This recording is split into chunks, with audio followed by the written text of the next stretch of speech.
Olá, a gente começa agora mais um programa STJ Notícias com um resumo de julgamentos recentes do Tribunal da Cidadania.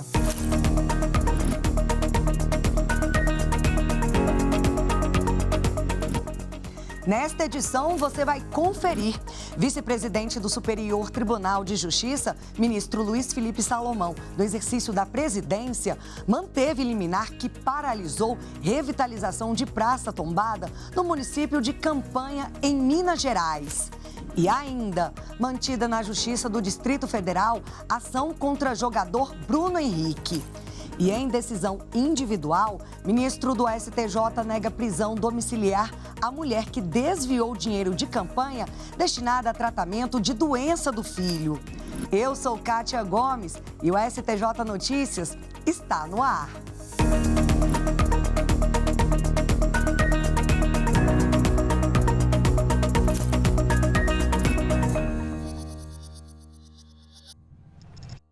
A gente abre a edição de hoje com decisões do vice-presidente do Superior Tribunal de Justiça, ministro Luiz Felipe Salomão, no exercício da presidência. Em uma delas, ele manteve liminar que paralisou revitalização de praça tombada no município de Campanha, em Minas Gerais.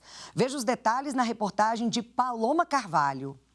O caso teve início com a ação popular ajuizada por um cidadão contra o prefeito e a construtora responsável pela revitalização da Praça Dom Ferrão, bem público tombada em Minas Gerais. O Tribunal de Justiça Mineiro reconheceu que a obra não tinha autorização prévia do Conselho Municipal do Patrimônio Cultural e que a empresa vencedora da licitação não comprovou a experiência técnica exigida. Além disso, um laudo técnico apresentado pela corte local atestou que a praça estava preservada o suficiente para não precisar de reforma urgente. Dessa forma, o Tribunal Estadual determinou a paralisação da obra, com aplicação de multa em caso de descumprimento. Em resposta, o município requereu ao Superior Tribunal de Justiça a suspensão da liminar, alegando que a interrupção ocorreu quando 84% dos trabalhos estavam concluídos. Argumentou ainda que a decisão afetou a economia da cidade, porque ao redor da praça existem vários estabelecimentos comerciais e poderia representar aumento de custos da reforma. O vice-presidente do Superior Tribunal de Justiça, ministro Luiz Felipe Salomão, no exercício da presidência, ao manter a liminar do Tribunal de Justiça de Minas Gerais, que paralisou a obra, esclareceu que a suspensão de atos judiciais pelo STJ é excepcional e que cabe ao requerente demonstrar a alegada ofensa aos bens jurídicos tutelados pelo artigo 4º da Lei 8.437 de 1992. Ainda segundo o ministro Luiz Felipe Salomão, a paralisação cautelar da obra é necessária para evitar possível dano irreversível ao patrimônio cultural. E mesmo que mais da metade da obra esteja concluída, o município não conseguiu comprovar que a suspensão, até o julgamento de mérito da ação popular, acarretaria grave lesão à ordem, à saúde, à segurança ou à economia públicas. Salomão também destacou que o acolhimento da pretensão municipal significaria transformar a presidência do STJ em órgão revisor de toda e qualquer decisão judicial. Em outra decisão, o vice-presidente ministro Luiz Felipe Salomão manteve liminares que asseguram participação de candidatas em curso de formação de bombeiros no estado do Piauí.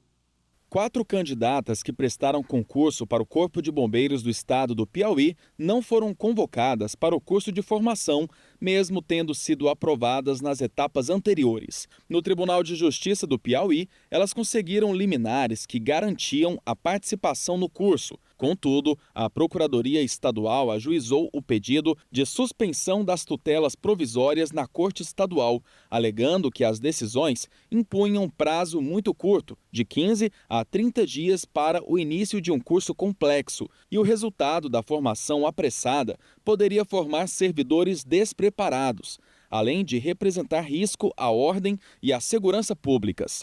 Sustentou também que a convocação exigiria o pagamento de forma imediata às candidatas de 50% do subsídio do cargo de soldado bombeiro militar, o que prejudicaria as finanças públicas.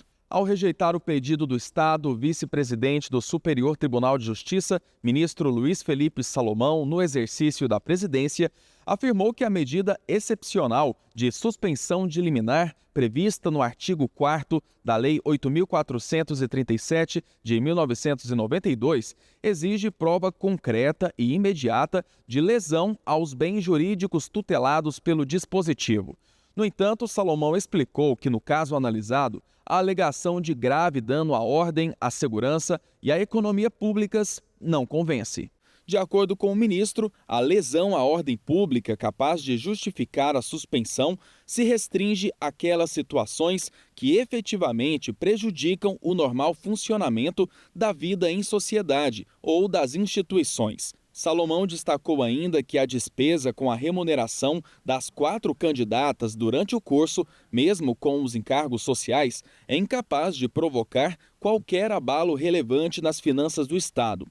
Assim, reforçou a conclusão do Tribunal de Justiça do Piauí de manter as liminares para que as 4 aprovadas possam participar do curso de formação. STJ mantém na Justiça do Distrito Federal ação contra o jogador Bruno Henrique. Os detalhes também são do repórter Rafael Oliveira. O atacante do Flamengo é investigado por suposta participação em um esquema criminoso envolvendo apostas esportivas. De acordo com a acusação, o atleta teria combinado com o irmão que levaria um cartão amarelo na partida do Flamengo contra o Santos, aqui no estádio Mané Garrincha, em Brasília, pelo Campeonato Brasileiro de 2023. Assim, os dois teriam ganhos em sites de aposta. Como consequência, Bruno Henrique foi denunciado pelo Ministério Público Federal por fraude em resultado esportivo e estelionato. Os primeiros atos da investigação, como medida cautelar de busca e apreensão, foram autorizados pela 7ª Vara Criminal de Brasília.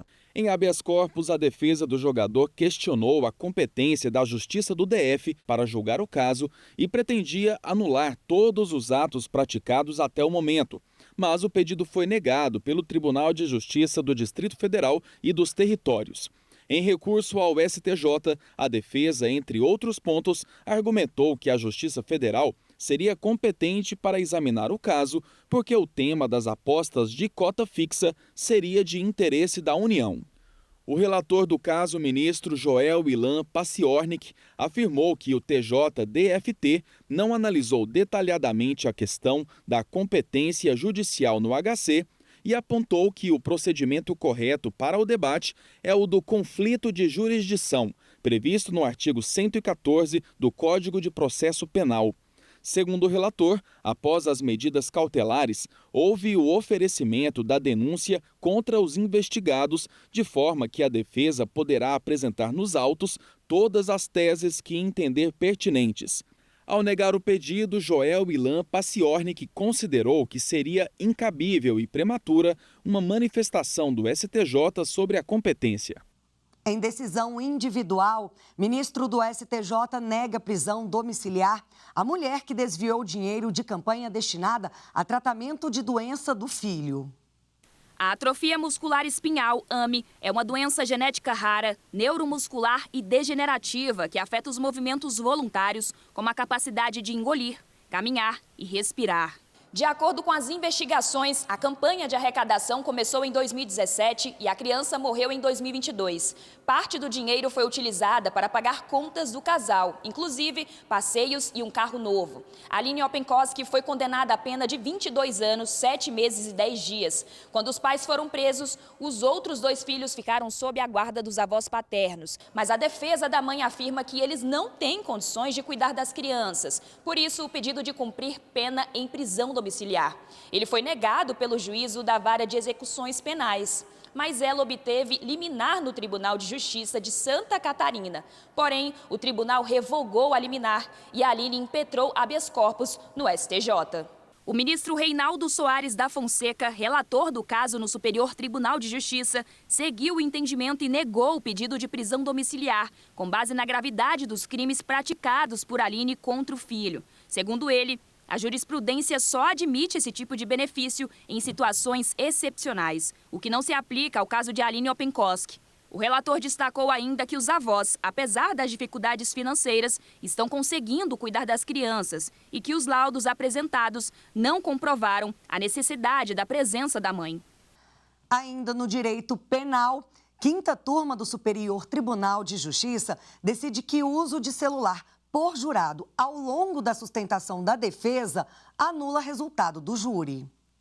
Durante o julgamento no tribunal do júri, um dos jurados foi flagrado usando o celular, justamente enquanto a defesa apresentava os argumentos. Para o colegiado, a atitude comprometeu a imparcialidade e a independência de quem deveria julgar o caso. Acusado de homicídio, o réu foi condenado a 14 anos e 3 meses de reclusão. Mas o Tribunal de Justiça de Minas Gerais anulou a decisão ao entender que houve quebra da incomunicabilidade durante o julgamento e determinou a realização de um novo júri. No recurso ao Superior Tribunal de Justiça, o Ministério Público de Minas Gerais alegou que não houve prova de que essa regra foi violada e que o suposto uso do celular por um jurado não causou prejuízo à defesa do réu. Para o relator do recurso, ministro Messode Azulay Neto, o vídeo gravado pela defesa constitui prova robusta de quebra da regra que impede comunicação externa em um momento decisivo, justamente quando as partes tentavam convencer o júri de seus argumentos.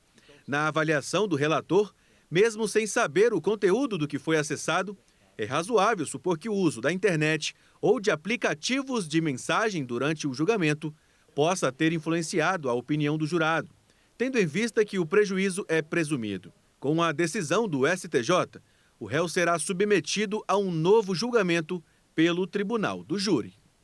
Foro estrangeiro em contrato de adesão pode ser nulo se comprometer acesso do consumidor à justiça. Essa decisão é da quarta turma e quem traz os detalhes é Marina Campos.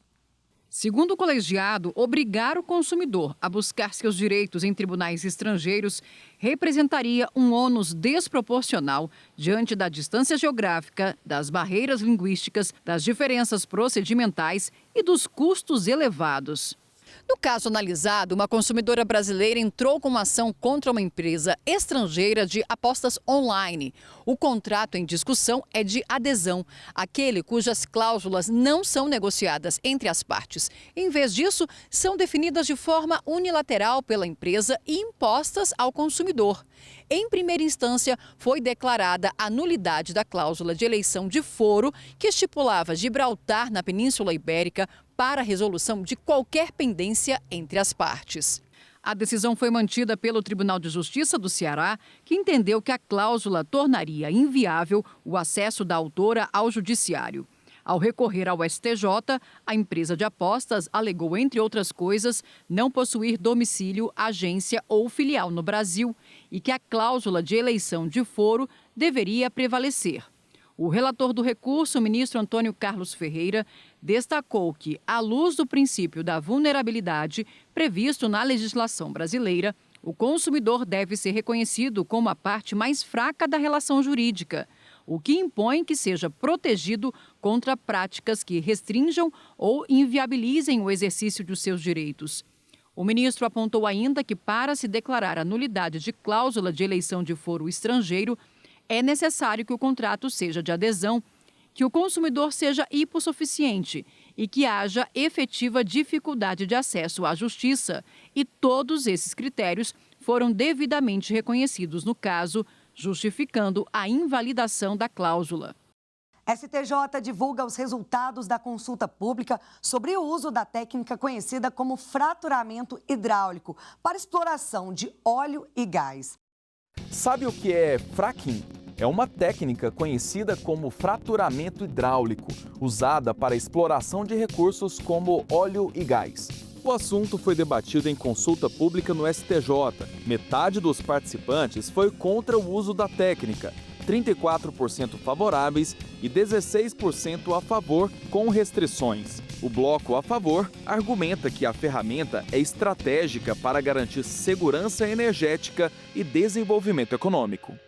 O grupo contrário justificou que o impacto ambiental pode ser irreversível, contaminando aquíferos e lençóis freáticos. O tema é alvo do IAC 21, que será julgado pela primeira sessão do STJ. A consulta vai servir de apoio para uma audiência pública ainda sem data marcada. O relatório completo dessa consulta você encontra no site do tribunal.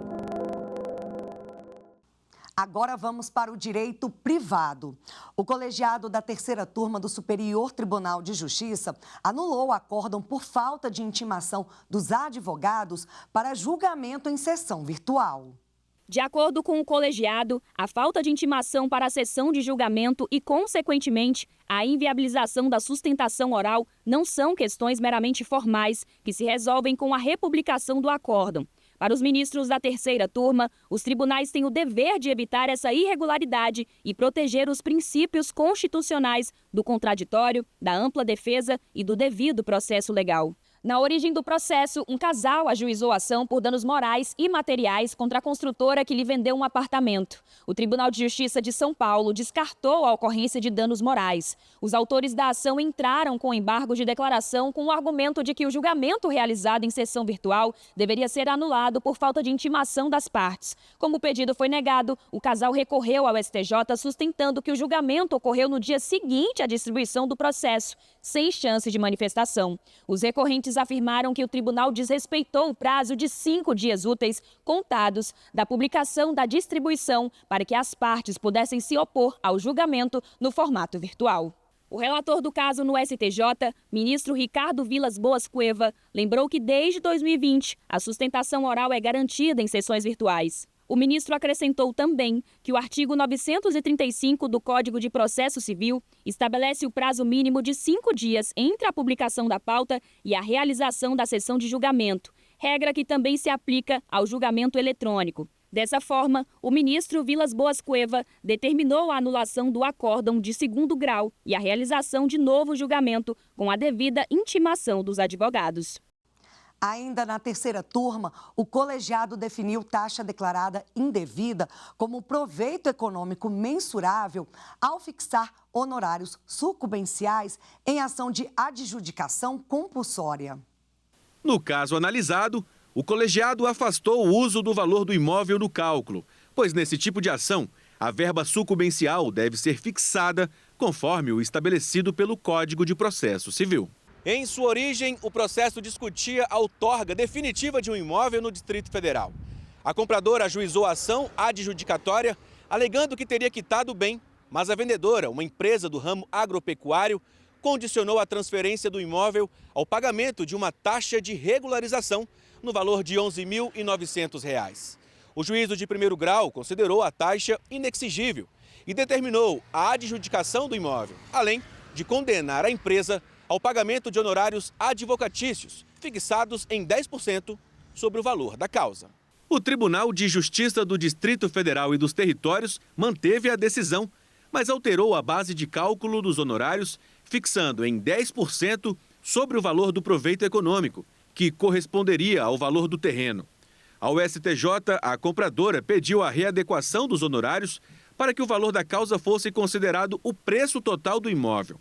Já a vendedora, entre outras pretensões, sustentou que o percentual dos honorários deveria ser aplicado sobre o valor da taxa declarada indevida. A relatora, ministra Nancy Andrighi, explicou que, segundo o Código de Processo Civil, a base de cálculo dos honorários deveria seguir uma ordem: valor da condenação, proveito econômico e só depois o valor da causa. Ela afirmou que o TJDFT violou as regras processuais ao considerar o valor do terreno como proveito econômico. Para a ministra, como a taxa foi considerada indevida, o real ganho da compradora foi a economia de R$ 11.900. Por isso, o colegiado deu provimento ao recurso da vendedora e decidiu que esse valor é o verdadeiro proveito econômico e deve ser usado para calcular os honorários. E no primeiro semestre deste ano, o Superior Tribunal de Justiça inaugurou o novo espaço do Laboratório de Preservação e Restauro, o LAPRE. Na reportagem de Jáfer Araújo, a gente vai entender a importância desse local.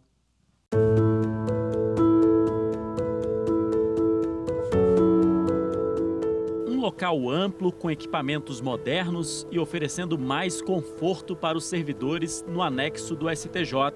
O Laboratório de Preservação e Restauro do Superior Tribunal de Justiça, o LAPRE, é responsável pela conservação e restauração de livros e documentos da Corte.